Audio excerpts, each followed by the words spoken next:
Locus के कुछ और प्रॉब्लम्स देखते हैं।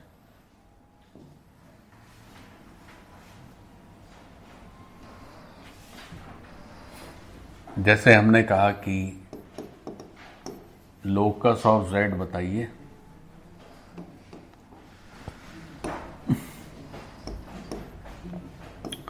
लिखा है कि गिवन से z minus 2i z plus 3i और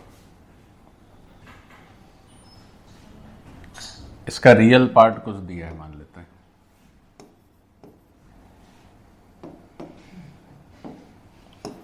क्या है कि कॉम्प्लेक्स नंबर थोड़ा जटिल से लिखी है, z माइनस 2i और z प्लस 3i,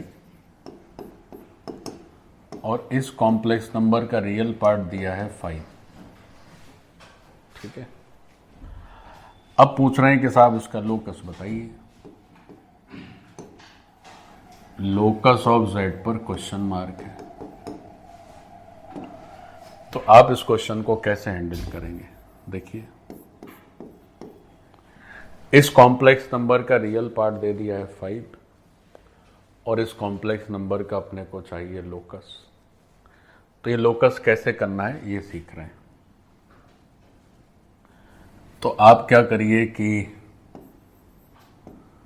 अज्यूम करिए कि z क्या है, x प्लस आई वाई। ठीक है, देखो लोकस के क्वेश्चन अगर करने हैं तो मतलब क्या है कि अपने को x और y का रिलेशन चाहिए। तो जहां जहां z है, अच्छा कई बार क्या होता है कि बिना ही एजम्पशन के भी काम चल जाता है, अभी हम कराते हैं कुछ। और कई बार क्या होता है कि एजम्पशन के बगैर काम नहीं चलता है। तो बात हुई कि मान लिया z बराबर x प्लस वाई, तो अब हमें क्या चाहिए? लोकस चाहिए। तो लोकस ऑफ z का मतलब क्या हुआ? We required equation in x and y। हमें क्या चाहिए? x और y में एक इक्वेशन चाहिए, वही लोकस माना जाएगा। तो देखो कैसे होगा। रियल पार्ट z को लिख दिया x प्लस आई वाई, तो i हो गया y माइनस 2 हो गया, और i के साथ यहां पर आ गया y प्लस 3, और ये रियल पार्ट की वैल्यू कितनी दी हुई है? 5। बच्चों सीखो ध्यान से। अब इसमें एक बेसिक कॉम्प्लेक्स अलजेब्रा है, दो कॉम्प्लेक्स नंबर का डिवीजन है। तो मैं थोड़ा सा आपको रिकैप करा देता हूं। तो हमने आपको एक रूल सिखाया था कि अगर a प्लस आई बी है और नीचे c प्लस आई डी है बच्चों, तो आप उसको लिख सकते हैं ए सी प्लस बी डी, या यहां चलो जगह कम पड़ रही, नीचे ही लिख लेते हैं। अगर दो कॉम्प्लेक्स नंबर्स दी हुई हैं बच्चों, a प्लस आई बी और c प्लस आई डी, तो उसको कैसे लिखते थे? तो लिखते थे ए सी प्लस बी डी, और नीचे होता था सी स्क्वायर प्लस डी स्क्वायर। फिर जब आई करते थे, इमेजिनरी पार्ट लिखना था, तो लिखते थे B C minus A D. तो इधर क्या लिखेंगे? हम लिखेंगे B C minus A D, और नीचे लिखते हैं C square plus D square. ऐसे बच्चों सीखो ध्यान से। ये हम ऑलरेडी पीछे पढ़ चुके हैं। जब हम लोग पढ़ रहे थे कॉम्प्लेक्स अलजेब्रा, तो मैंने बताया था कि कॉम्प्लेक्स नंबर के जोड़ने का मतलब क्या है, उन्हें घटाने का मतलब क्या है, उनके मल्टीप्लिकेशन का मतलब क्या है, उनके डिवीजन का मतलब क्या है। So this we have already done. तो ये जो a प्लस आई बी और नीचे c प्लस आई डी है, तो बात है कि साहब इसका रेशियो ही हमारी कॉम्प्लेक्स नंबर, तो इसका कैसे लिखते हैं कॉम्प्लेक्स नंबर? वो ये हो गया। अब बच्चों सीखो, तो यहां भी कुछ उसी तरह का, एक कॉम्प्लेक्स नंबर ऊपर एक नीचे है, उसका आपस में डिवीजन है, फिर जो रियल पार्ट है वो 5 है। देखिए ध्यान से। तो अगर हम इस कॉम्प्लेक्स नंबर का रियल पार्ट देखें केवल, तो रियल पार्ट तो केवल इतना ही है ना, ये हिस्सा तो इमेजिनरी पार्ट, इससे तो मतलब ही नहीं है। तो इसका रियल पार्ट कैसे लिखोगे? देखो, तो इसका जो रियल पार्ट लिखोगे वो क्या लिखोगे? A C plus B D. तो ए सी कितना है? X square plus B D मतलब आमने सामने के, तो बी डी तो वो कितना है? वाई माइनस 2 और वाई माइनस 3, और नीचे क्या हो जाएगा सी स्क्वायर प्लस डी स्क्वायर। सो वो कितना है एक्स स्क्वायर है और वाई प्लस 3 का स्क्वायर है, और ये सब मिला के कितना है 5 है ना। A C plus B D और नीचे C square plus D square, this is how much, this is 5। तो अब इसको अगर सॉल्व किया जाए तो यही हमारे लिए क्या होगा, यही हमारे लिए लोकस होगा। तो जब आप इसको फर्दर सॉल्व करें, वैसे आप ऐसा इतना भी छोड़ सकते हैं, लेकिन अगर आप सॉल्व कर लें तो देखो सॉल्व करने पे क्या आएगा। सॉल्व करने पे देखो इधर 5x स्क्वायर है, इधर x स्क्वायर है, तो एक तो 4x स्क्वायर आ जाएगा, 5y स्क्वायर है, y स्क्वायर है, तो 4y स्क्वायर आ जाएगा। अच्छा, फिर उसके बाद और जरा देखें, इधर 6y है तो 30y है, और इधर है माइनस का 5y, तो ये 35y हो जाएगा।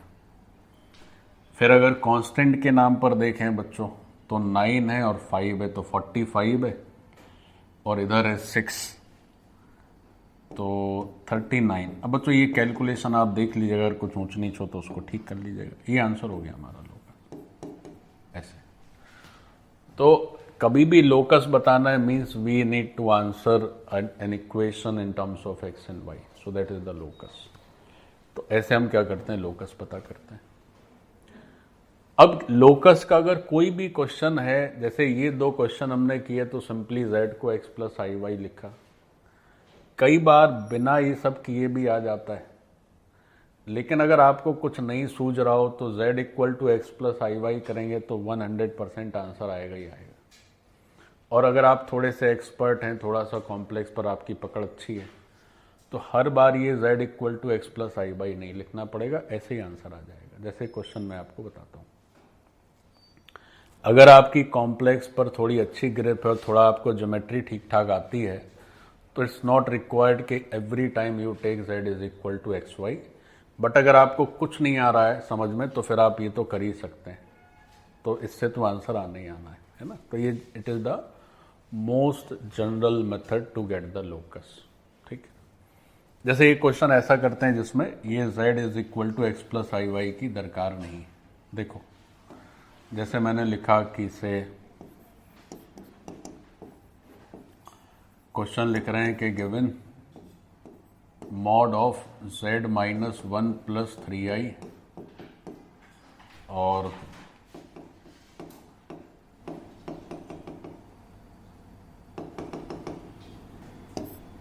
Given z minus 1 plus 3i और नीचे लिख दिया z प्लस 2i और इसकी मॉड वैल्यू दे दी है 1। ठीक है, और क्वेश्चन पूछ रहे हैं कि लोकस बताइए साहब z का क्या होगा। देखो ये, तो यहां भी आप क्या कर सकते हैं कि z को x प्लस आई वाई ले लीजिए और फिर एक स्टैंडर्ड कॉम्प्लेक्स नंबर लिख लीजिए और फिर लोकस वैसे भी आ ही जाएगा।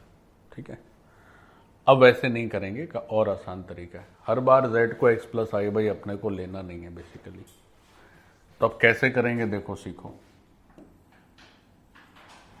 देखो ध्यान से।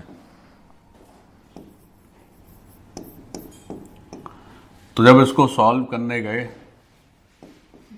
तो हमने इसको ऐसे लिख लिया,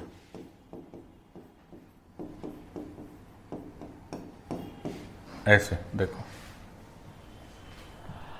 अब एक तरीका वही है मेथड 1 कि आप क्या करो, z को x प्लस आई वाई लिखो, फिर इस साइड का मॉडुलस लें, इस साइड का मॉडुलस लें, आमने सामने इक्वेट करें, जो कुछ बचे वही लोकस है। तो एक तो ये पक्का मेथड ट्रेडमार्क हमेशा ही वैलिड है। अगर तुम्हें और कुछ नहीं सूझ रहा है तो यही करो। तो मेथड 1 में हमें करना क्या है, z को x प्लस आई वाई लेना एंड सॉल्व फर्दर। बट अब उस तरह से नहीं करेंगे, देखो दूसरे तरीके से करते हैं। कैसे? तो हम मेथड 2 कर रहे हैं। देखो मेथड 2 क्या है,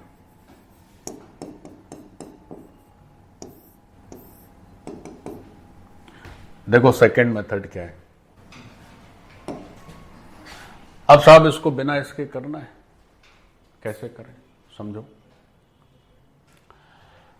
अब बिना z को x प्लस आई वाई लिखे करना है तो आपको एक रिजल्ट ध्यान में रहना चाहिए जो मैंने आपको पीछे सिखाया हुआ है।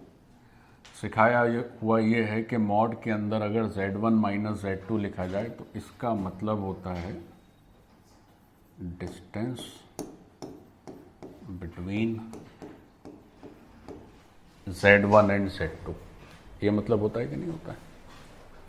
अब आप समझिए क्या है। You represent two complex number on argon plane.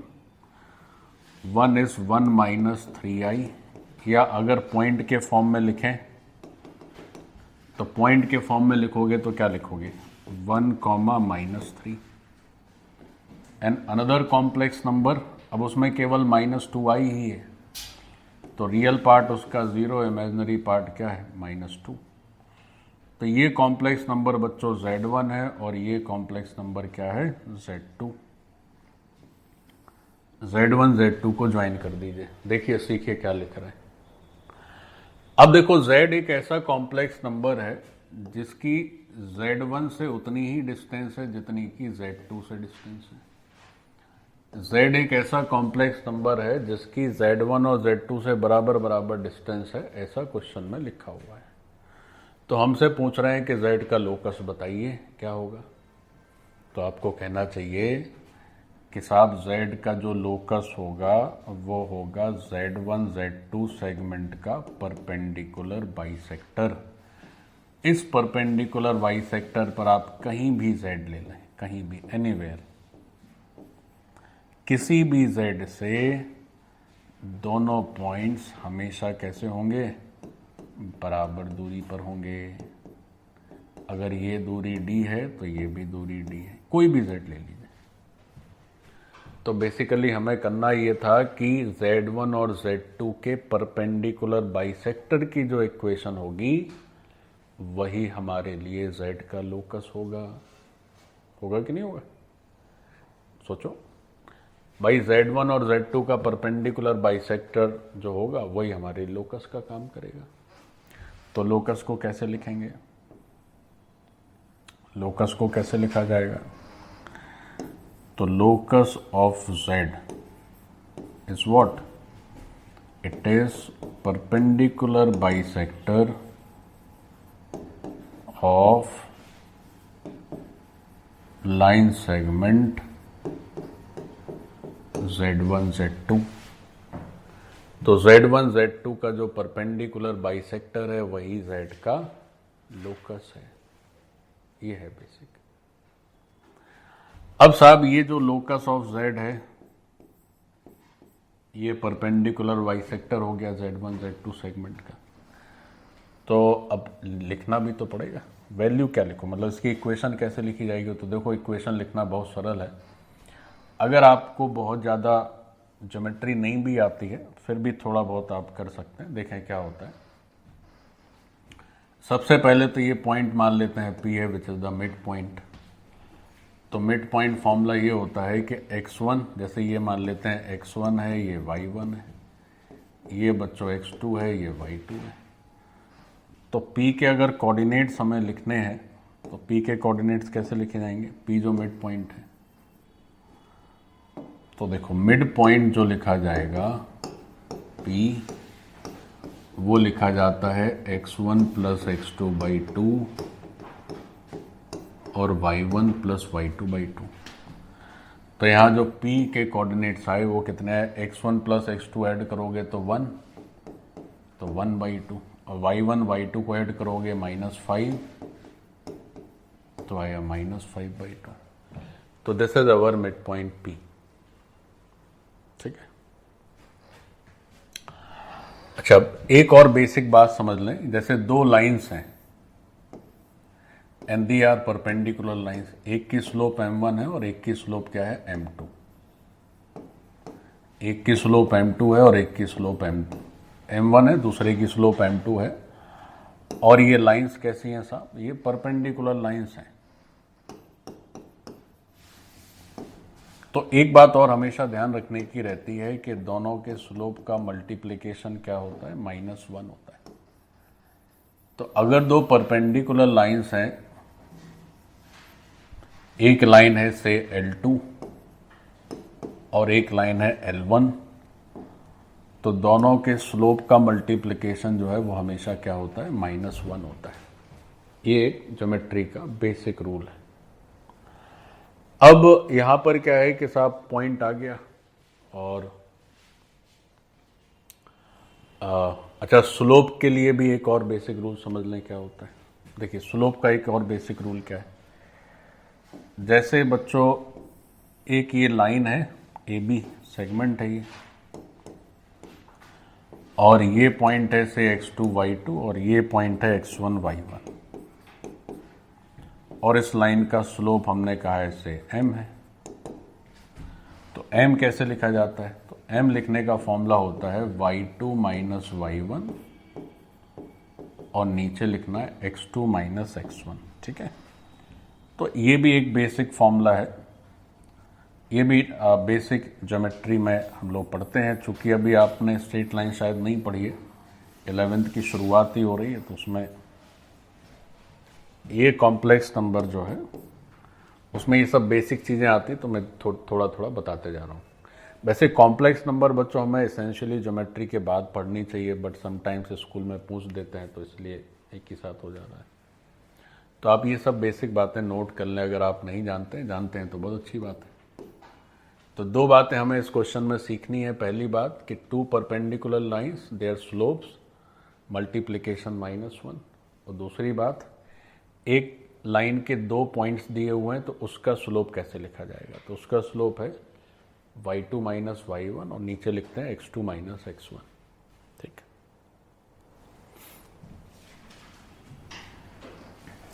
एक और बात समझ लें, एक और बात देख लें इसी में कि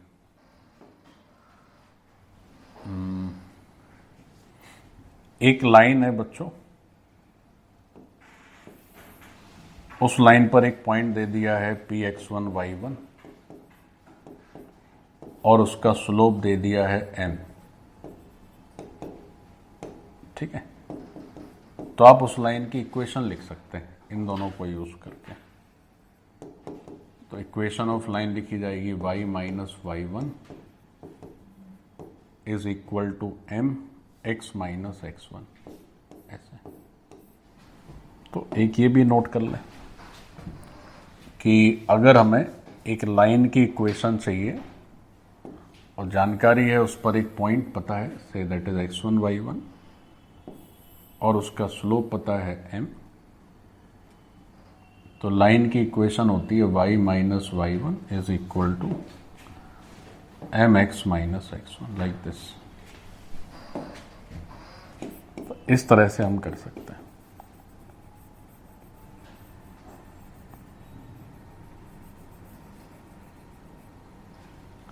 चलिए, अब इन तीनों चीजों का यूज हमने ज्योमेट्री की अभी तीन बेसिक चीजें सीखी, पहली, दूसरी और तीसरी। इन तीनों का प्रयोग इस क्वेश्चन में कर सकते हैं। देखो कैसे, इनफैक्ट एक ये भी सीख लिया, ये फोर्थ हो गया, मिड पॉइंट कैसे लिखते हैं। तो अगर दो पॉइंट दिए हैं तो मिड पॉइंट कैसे लिखना है, x1 प्लस x2/2 और y1 प्लस y2/2। बच्चों सीखो ध्यान से, हमें इस परपेंडिकुलर बाइसेक्टर का इक्वेशन लिखना है, वही हमारा लोकस है। अब परपेंडिकुलर बाइसेक्टर ये क्या है, ये बच्चों परपेंडिकुलर बाइसेक्टर है। This is what, this is perpendicular bisector, है ना। और ये जो परपेंडिकुलर बाइसेक्टर है वही हमारा लोकस है। तो उसकी इक्वेशन लिखोगे कैसे, देखिए दो पॉइंट दिए हैं तो मिड पॉइंट फॉर्मूले से पॉइंट पी का कोऑर्डिनेट आ जाएगा।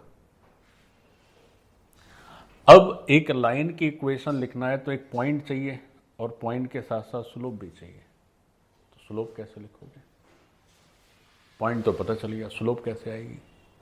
तो देखो स्लोप ऐसे आएगी कि चूंकि ये दोनों लाइंस, ये वाली और ये वाली परपेंडिकुलर है, तो इन दोनों के स्लोप का मल्टीप्लिकेशन होगा -1, और इसकी स्लोप हम लिख सकते हैं कैसे, जैसे हम आपसे कहें कि स्लोप लिखिए किसकी, z1 z2 की, तो स्लोप क्या लिखोगे, y2 माइनस y1, तो -2 में -3 घटाओ, और x2 माइनस x1, 0 में 1 घटाइए।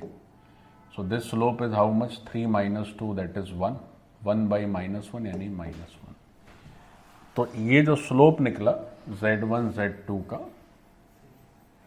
इसकी वैल्यू आ गई -1 ऐसे। तो z1 z2 का स्लोप पता चल गया। अब जो परपेंडिकुलर बाइसेक्टर है उसका स्लोप और इसका स्लोप गुणा करने पे क्या आना चाहिए, -1 आना चाहिए। तो बताओ इसका स्लोप क्या होगा। इस परपेंडिकुलर बाइसेक्टर का स्लोप 1 लिख सकते हो कि नहीं लिख सकते हो? क्यों? क्योंकि इसका स्लोप तो -1 आ ही गया है। तो इसका स्लोप 1 होगा तभी ना मल्टीप्लीकेशन -1 आएगा। इसका स्लोप पता चल गया 1, पॉइंट पता चल गया 1/2 और -5/2। जैसे मान लीजिए अगर इसका स्लोप से 5 आ जाता, बच्चों समझो ध्यान से, ये अगर 5 होता तो इसका स्लोप कितना लिखते बोलो, -1/5, है ना। क्योंकि गुणा करने पे कितना आना चाहिए, -1 आना चाहिए। तो अगर एक 5 होता तो दूसरा क्या होता, -1/5। एक 10 होता तो दूसरा क्या होता, -1/10। एक स्लोप अगर -2 होता तो दूसरा स्लोप क्या होता, 1/2। तो -2 इंटू 1/2, यानी एक स्लोप अगर m है तो दूसरा स्लोप क्या होता है, -1/m। जैसे अगर m1 की वैल्यू कोई अगर m लिखे तो m2 की वैल्यू क्या लिखनी पड़ेगी, तब मल्टीप्लाई करने पे -1 आएगा। तो एक का स्लोप कितना आ गया, -1, तो इसका स्लोप क्या हो जाएगा, 1। बस हमें स्लोप पता चल गया और हमें क्या पता चल गया, पॉइंट पता चल गया। तो अब हम इक्वेशन लिख लेंगे। पॉइंट कितना है, हाफ है और -5/2 है ना। तो देखो, तो मैं फिर से एक बार ड्रॉ कर देता हूं। हमारी ये लाइन थी, इस पर पॉइंट कितना था, हाफ और -5/2, और इसकी स्लोप कितनी थी बच्चों, 1। ठीक है। तो equation of this perpendicular bisector, तो लाइन की इक्वेशन लिखना है तो ये फॉर्मूला चलता है ना।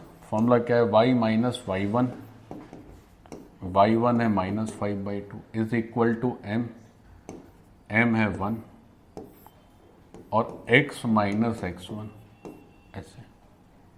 तो अब 2 से मल्टीप्लाई कर दीजिए, तो 2x माइनस 2y, ये हो जाएगा बच्चों प्लस का 5, ये प्लस का 1, सब इधर आएगा तो माइनस का 4 ऐसे। ये आंसर हो गया, यही लोकस। तो इस तरह से करना है। अब देखो एक बार मैं पूरा क्वेश्चन फिर से कर देता हूं। भाई हमें क्या था, एक बार फिर देख लें बच्चों, एक बार फिर देख लें, पूरा अच्छे से समझ लें। ये लाइन वाइन का भी सब मतलब समझ लें। देखो सबसे पहले तो इस क्वेश्चन को सॉल्व करने के लिए ज्योमेट्री की 4 बातों की जानकारी होनी चाहिए। पहली बात यह है कि अगर 2 पॉइंट्स दिए हैं तो उनका मिड पॉइंट कैसे लिखना है। तो मिड पॉइंट ऐसे लिखना है, x1 प्लस x2/2 और y1 प्लस y2/2। फिर दूसरी बात ये जानकारी होनी चाहिए कि अगर 2 लाइंस परपेंडिकुलर हैं, एक का स्लोप m1 है दूसरे का m2 है, तो दोनों का मल्टीप्लिकेशन क्या होता है, -1। या इसको ऐसे भी कह सकते हैं कि एक का स्लोप m है तो दूसरे का क्या हो जाएगा, -1/m। ज्योमेट्री में तीसरी बात यह ध्यान रखनी थी कि अगर 2 पॉइंट्स दिए हुए हैं तो उसका स्लोप कैसे लिखते हैं लाइन का। तो y2 माइनस y1 और x2 माइनस x1 डिवीजन में। और चौथी बात यह ध्यान रखनी है कि अगर एक लाइन पर पॉइंट दिया, स्लोप दिया है, तो इक्वेशन कैसे लिखी जाती है। तो ये इक्वेशन लिखी जाती है y minus y1 equal to m x minus x1। अब आप मान के चलिए you are equipped with these 4 things, आपको ये 4 चीजें आती हैं। अब हम आपसे कहें कि साहब इसका परपेंडिकुलर बाइसेक्टर लिखिए, तो आपको तुरंत सोचना चाहिए, अच्छा परपेंडिकुलर बाइसेक्टर लिखना है तो पॉइंट तो तुरंत आ ही जाएगा मिड पॉइंट फॉर्मूले से। अब रही बात स्लोप, और चाहिए, सर ने स्लोप और अगर पॉइंट पता हो तो इक्वेशन लिखना सिखाया है, स्लोप कैसे लिखेंगे। तो स्लोप के लिए क्या है, तो आप देखेंगे अच्छा ये 2 परपेंडिकुलर हैं तो इसका स्लोप तो हम पता कर ही लेंगे। इसका स्लोप क्या आएगा, y2 माइनस y1 और नीचे x2 माइनस x1, तो z1 z2 का स्लोप हो गया -1। तो इसका स्लोप अगर m है तो इसका -1/m है, तो इसका स्लोप हो गया 1। अब एक लाइन पर पॉइंट पता चल गया, स्लोप पता चल गई, ये फॉर्मूला लगा दीजिए, लाइन की इक्वेशन पता हो गई, y minus y1 is equal to m x minus x1, ऐसे आंसर हो गया। तो ऐसे हम लोग क्या कर सकते हैं, आंसर लिख सकते हैं, ये फाइनल आंसर हो गया। तो इस क्वेश्चन में अगर आपको इतनी बेसिक ज्योमेट्री आती, चूंकि ये सब मैंने ज्योमेट्री बताई आपको तो it took some time, but अगर आपको ज्योमेट्री आती है तो आप तो डायरेक्ट ही कर देंगे, विद इन सेकेंड्स हो जाएगा ये, ठीक है। आपको z equal to X Y लिखने की ज़रूरत नहीं, दोनों साइड मॉडुलस लेने की ज़रूरत नहीं, वो सब कोई ज़रूरत नहीं पड़ेगी। तो ज्योमेट्री बहुत एफिशिएंट है बच्चों।